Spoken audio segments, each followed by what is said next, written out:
Municípios em Minas Gerais, Rondônia e Rio Grande do Sul voltam às urnas neste domingo. Os novos eleitos ficam nos cargos até o dia 31 de dezembro de 2020. Sacolas plásticas de mercado estão com dias contados em algumas cidades brasileiras. O tempo vai se decompondo em microplásticos que acabam entrando na cadeia alimentar dos animais. O uso de cadeirinhas reduz o número de crianças mortas no trânsito. Quem descumpre as regras está sujeito a 7 pontos na carteira e a uma multa de quase R$300. E veja o potencial sustentável do bambu. O bambu ele tem esse poder de quebrar o paradigma da escassez, porque quanto mais você usa, mais ele produz.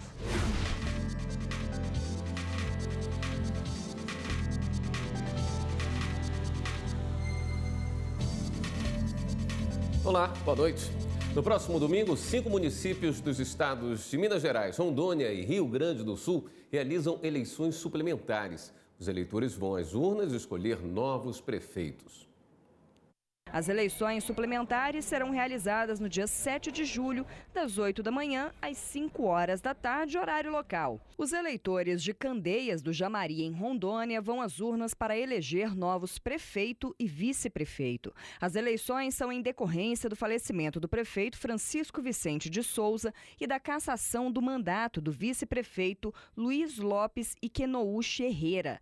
Ele foi cassado com base em irregularidades apontadas pelo Tribunal de Contas do Estado. Já em Palmares do Sul, no Rio Grande do Sul, o prefeito Paulo Henrique Mendes Lang e o vice-prefeito Cláudio Luiz Moraes Braga tiveram seus mandatos cassados por abuso de poder político e conduta vedada. Em Minas Gerais, as eleições suplementares serão realizadas em 3 municípios: Nova Porteirinha, Aguanil e Eloy Mendes. Em todos os casos, o novo pleito é em decorrência da dupla vacância dos executivos municipais. Em Nova Porteirinha, Juraci Fagundes Jacome e Edésio Vital Neto, prefeito e vice do município, tiveram os mandatos cassados por abuso de poder econômico e também por compra de votos. Já em Aguanil, as justificativas são o falecimento do prefeito Sebastião Eloy de Souza Campos e a posterior cassação do vice-prefeito Eliton Goulart Gonçalves, em decorrência de infrações político-administrativas. As novas eleições em Eloy Mendes vão ocorrer em razão de a chapa eleita em 2016, tendo como prefeito William Cadorini e vice-prefeito Marcos Miranda Sodré Mendes, ter sido cassada pela prática de conduta vedada a agente público em período eleitoral. Os novos eleitos ficam nos cargos até o dia 31 de dezembro de 2020, já que novas eleições municipais serão realizadas em todo o país em outubro do ano que vem. O Tribunal de Justiça do Distrito Federal e Territórios determinou que o político Ciro Gomes responda por difamação em uma ação proposta pelo governador de São Paulo, João Dória. Em março de 2017, após a Conferência Nacional do PDT em Brasília, Ciro teria dito que Dória era um farsante e que enriqueceu fortemente com dinheiro público. Para o TJDFT, essas alegações tiveram o objetivo de ofender a reputação e a honra do ofendido. O Superior Tribunal de Justiça negou o pedido de reintegração de posse feito por vizinhos de um terreno que teve uma passagem fechada pelo novo dono. Para acessar a residência, os autores da ação utilizavam um caminho que dividia em 2 partes o terreno do vizinho. O lote foi vendido e o novo dono, interessado em unificar a propriedade, fechou a passagem que havia no local. Mas, para substituir a estrada bloqueada, ele construiu uma via alternativa que contornava o lote. Mesmo com a nova passagem, os vizinhos pediram na Justiça a reintegração de posse. Em primeiro grau, o juiz aceitou o pedido, mas o Tribunal de Justiça de Santa Catarina mudou a decisão por entender que a abertura de outra estrada na propriedade teria deixado a antiga sem utilidade. Ao analisar o recurso apresentado pelos autores da ação de reintegração no STJ, a relatora ministra Nancy Andrighi manteve a decisão de segunda instância. Ela observou no processo que o novo dono do terreno atendeu a todos os requisitos para remoção da passagem de servidão. A magistrada ressaltou ainda que a retirada do caminho antigo e a implementação do novo foram arcados inteiramente pelo novo proprietário e não gerou prejuízo aos demais vizinhos. Sacolinhas plásticas. Difícil encontrar quem nunca usou. Mas em algumas cidades elas estão com os dias contados.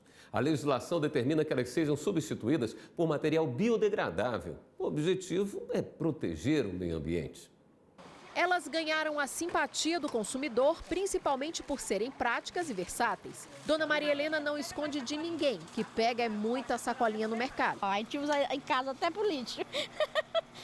Mas tudo indica que, aos poucos, elas devem sair de cena. Isso porque em várias localidades do país têm sido aprovadas leis que determinam que as sacolinhas de plástico devem ser substituídas por outras de material menos prejudicial ao meio ambiente. Em Minas Gerais, a regra entrou em vigor em 2008. Em São Paulo, em 2011. Rio de Janeiro, no ano passado. E no Distrito Federal, o texto foi aprovado há pouco mais de um mês. Agora só falta a sanção do chefe do executivo local. Este especialista no assunto afirma que um dos problemas do material é a forma como se decompõe. Pelo caso das marés, por exemplo, que tem movimentações de águas fortes, ele com o tempo vai se decompondo em microplásticos que acabam entrando na cadeia alimentar dos animais, especialmente marinhos. Mas aí todos eles sofrem com isso, Porque a partir da ingestão dessas micropartículas, eles também permitem que nós, ao nos alimentar desses animais ou dessas espécies de peixes, também absorvemos dessa maneira indiretamente. A Política Nacional de Resíduos Sólidos não cita exatamente as sacolas, mas fala em destinação correta de plásticos. Este advogado é contra medidas drásticas para colocar um fim nas sacolas e reforça que mais coerente do que proibir é criar uma cultura do descarte sustentável. É necessário que tenha uma eficiência melhor do sistema de gestão de resíduos dos municípios em relação à coleta de lixo, nessas regiões periféricas, onde esses materiais e garrafa PET, restos de construção acabam sendo depositados. E o papel do cidadão é essencial, a consciência e a educação do cidadão para que ele não fique arremessando esses materiais. E enquanto sobrevivem à discussão, elas dividem opiniões. Acho que atrapalha um pouco. Porque, na verdade, a gente fica sem poder como levar as coisas para casa, Eu tento não usar. Ando com sacolinha de pano, mas às vezes uso sim. Um crime que causa grandes prejuízos à economia. A falsificação de dinheiro no Brasil chega a movimentar mais de 40 milhões de reais por ano. Segundo dados do Banco Central, somente no ano passado, mais de 430 mil cédulas irregulares foram retiradas de circulação. O problema é antigo, mas ainda pega muita gente de surpresa. A gente presta muita atenção, mas no mês passado eu peguei R$200 de nota falsa. Faço mais cartão, mas quando vem eu quase não olho, pego e já ponho no bolso direto, geralmente. Mas o melhor é ficar atento para evitar prejuízos e até problemas com a justiça. Todo mundo sabe que falsificar dinheiro é crime contra a fé pública previsto no Código Penal. A pena pode chegar a 12 anos de prisão e multa. A lei brasileira também pune quem repassa uma nota falsa. Um caso recente aconteceu no Nordeste. Um homem foi preso e condenado a 8 meses de detenção depois que tentou repassar no comércio uma nota de R$50 falsificada. É um crime que acontece com mais frequência na camada mais simples da população. As pessoas, às vezes, elas não têm ciência de que só o fato de guardar uma cédula falsa, você pode ser processado e condenado até uma pena que varia de 3 a 12 anos de prisão. Então é importante salientar que aquele que fabrica, aquele que falsifica, ele é punido da mesma forma daquele que só apenas guarda a cédula falsa. Conferir se uma nota é verdadeira é tarefa fácil. Basta ficar atento ao relevo na parte superior, onde está escrito República Federativa do Brasil, no numeral do valor e na legenda do Banco Central. Também vale prestar atenção na marca d'água, fio de segurança e na faixa holográfica das cédulas de R$50 e R$100, que são as mais falsificadas. Se a pessoa perceber que a nota não é verdadeira, o correto é ir até uma agência bancária ou delegacia e entregar a cédula. A circulação de dinheiro falsificado não prejudica apenas quem recebe. Que o Banco Central ele tem que controlar a emissão e a destruição da moeda para fazer políticas públicas.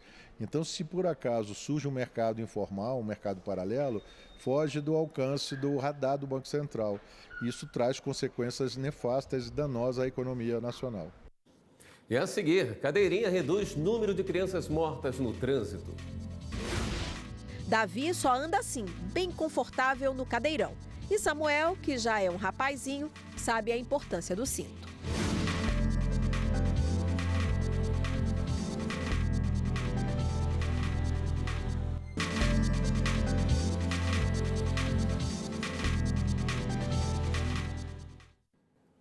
A Polícia Federal realizou hoje a Operação Intimidação com o objetivo de apurar denúncia de ameaça contra auditores fiscais do trabalho no Ceará. O crime teria ocorrido na sede da Procuradoria-Geral do Trabalho em Fortaleza, depois de um empresário ter sido incluído na lista suja do trabalho escravo. Além dos mandados de busca e apreensão, a Justiça Federal determinou a proibição do investigado de se comunicar e de se aproximar das vítimas das sedes de órgãos de fiscalização do trabalho e do Ministério Público sob pena de prisão.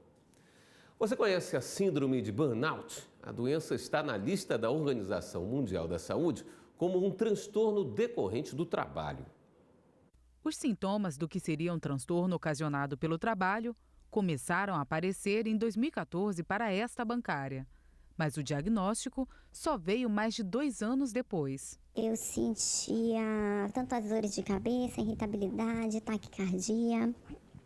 E até que eu comecei a desenvolver ansiedade. E tudo voltado ao ambiente de trabalho, ao estresse do dia a dia. Quando eu vim realmente procurar um psiquiatra, eu já estava praticamente prostrada, sem conseguir sair de casa.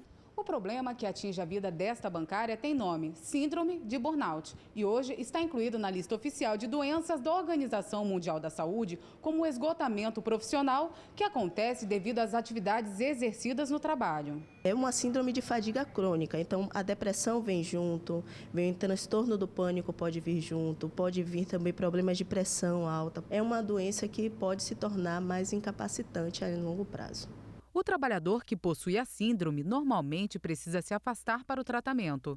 O juiz do TRT da Bahia, Paulo Temporal, explica como fica a situação. Ele vai ter direito primeiro àquela licença de 15 dias por conta do empregador e aí, a partir daí, ser encaminhado para o INSS como acidentado do trabalho, porque apesar de ser uma coisa meio estranha, né?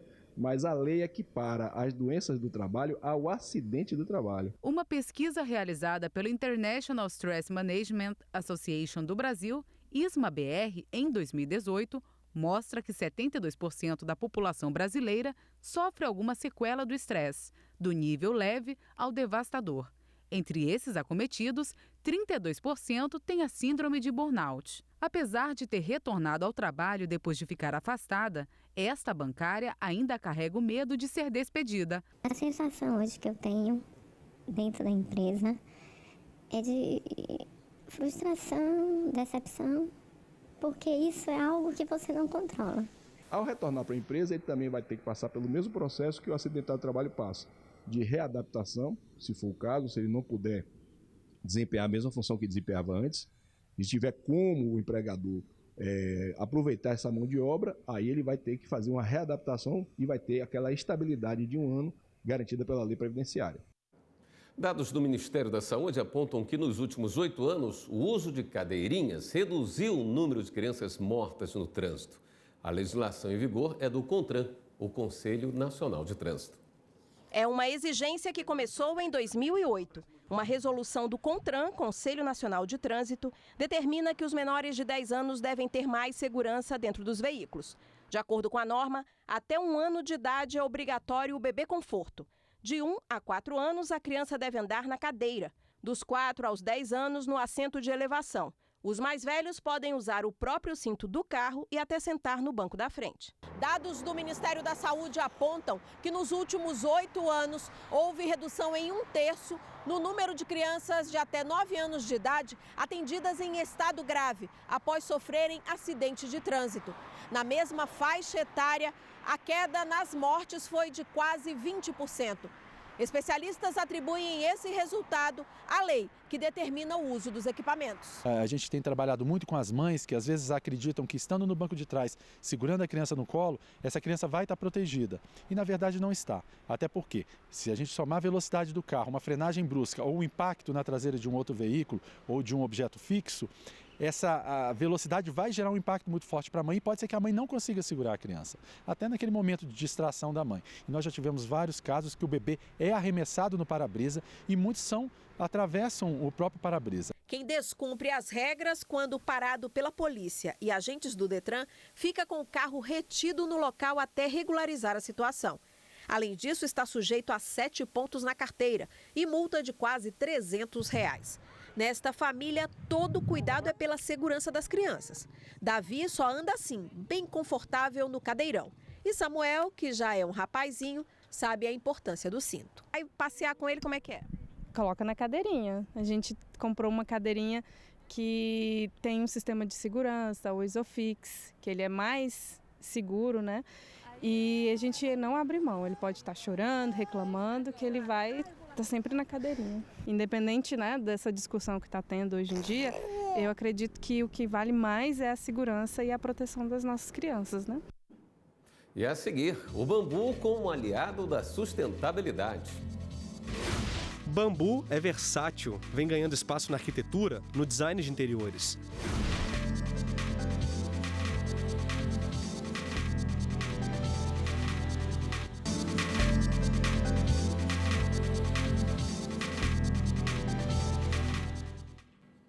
Quando se fala em consumo consciente, alguns materiais são tão versáteis que podem ser utilizados na alimentação, vestuário e até mesmo na fabricação de casas.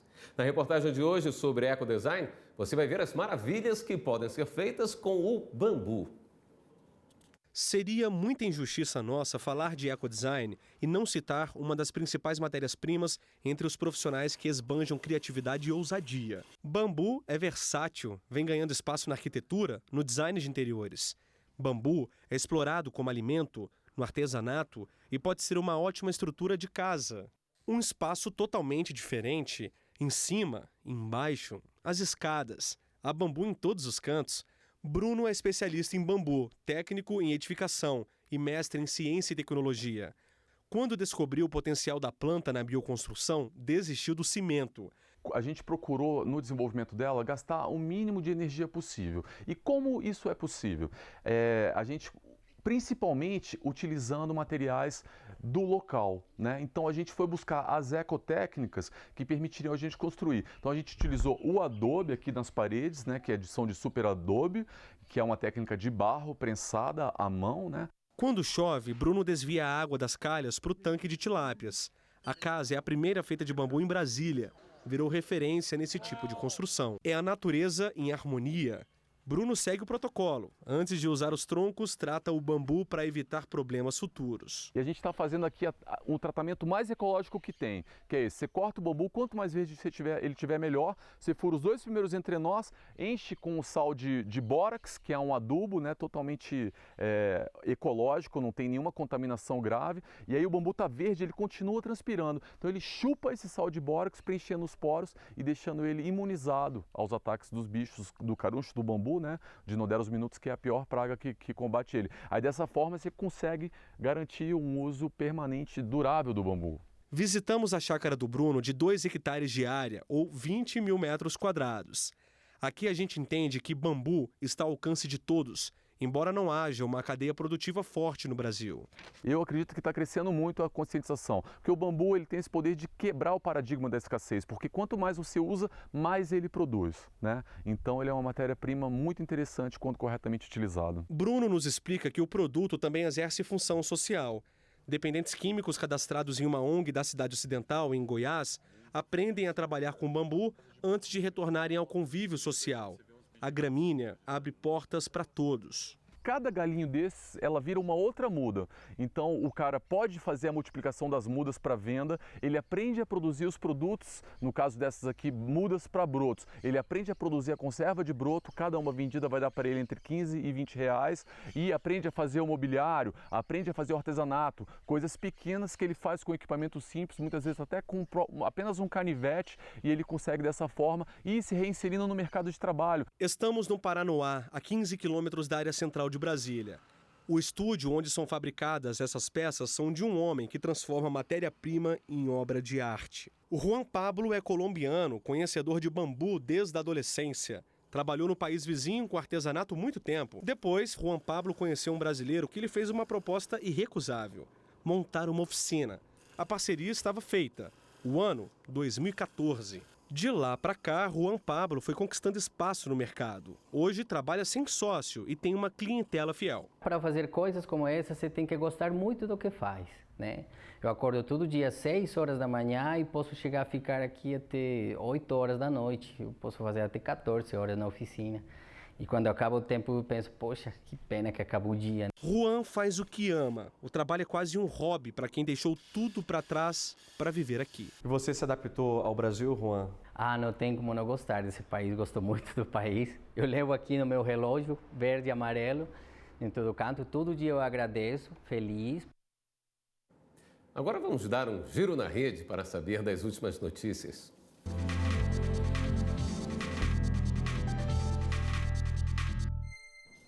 Vamos então à redação do Jornal da Justiça falar com a repórter Carla Lucena, que tem as novidades para a gente. Oi, Carla, boa noite. Oi, William, boa noite para você, boa noite a todos vocês que nos acompanham aqui no Jornal da Justiça. Vamos então ao giro de hoje. Olha só, hoje à tarde o ex-governador do Rio de Janeiro, Sérgio Cabral, prestou depoimento na 7ª Vara Federal. Ele foi ouvido pelo juiz Marcelo Bretas. O interrogatório durou cerca de 2 horas e meia e foi um pedido da defesa de Cabral. Tem a ver com a Operação Unfair Play, que em português significa jogo sujo. Essa foi uma operação da Polícia Federal em conjunto com o Ministério Público Federal, que investiga a compra de votos para a escolha do Rio de Janeiro como sede das Olimpíadas de 2016. O presidente do Comitê Olímpico Brasileiro e do Comitê Rio 2016, Carlos Arthur Nussmann, foi preso durante essa operação. E ainda no Rio de Janeiro, a Justiça realizou hoje um leilão com bens apreendidos na Operação Lava Jato. No leilão tinham lanchas, carros de luxo e propriedades do empresário Eike Batista, do ex-governador Sérgio Cabral e ainda do economista Carlos Miranda. O valor arrecadado ficou em um pouco mais de R$90 mil. A Lamborghini Aventador de Eike Batista, avaliada em R$2.240.000, não foi arrematada. O novo leilão foi marcado para o dia 18 de julho.